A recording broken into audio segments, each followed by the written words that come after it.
Atavire Idaire Izeri ubijambea PGP on the beat. Why so? Enara, why so? Why so?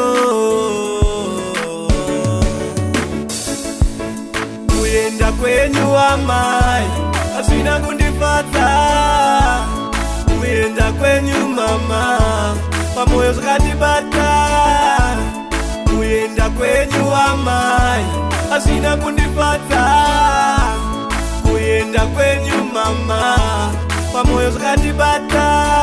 Zona kukosha kwenyu mafa aiwa mama mai vakafa. Pandairwara mai manyamanya mai sada kundiona ndichirwara.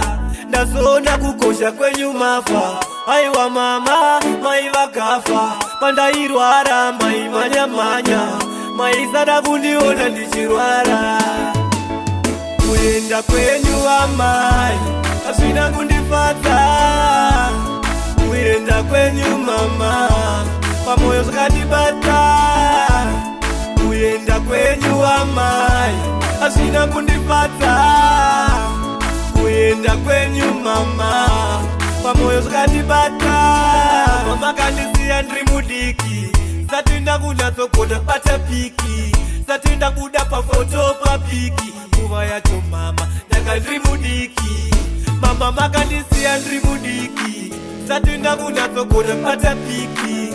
Satinda kuda pafoto papiki nguva yacho mama ndanga ndiri mudiki. Kuyenda kwenyu amai asina kundifata. Kuyenda kwenyu mama pamoyo zikatibata.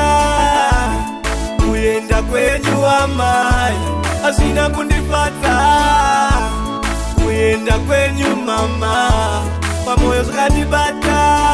Zona kukosha kwenyu mafa aiwa mama mai vakafa. Pandairwara mai manyamanya mai sada kundiona ndichirwara.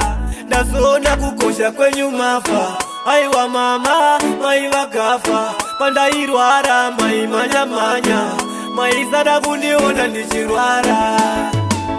Kuyenda kwenyu amai asina kundifata.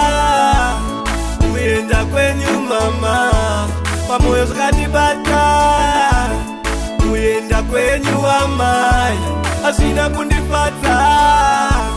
Kuyenda kwenyu mama pamoyo zikatibata. Kuyenda kwenyu amai asina kundifata. Kuyenda kwenyu mama pamoyo zikatibata. Kuyenda kwenyu amai asina kundifata. Kuyenda kwenyu mama pamoyo zikatibata.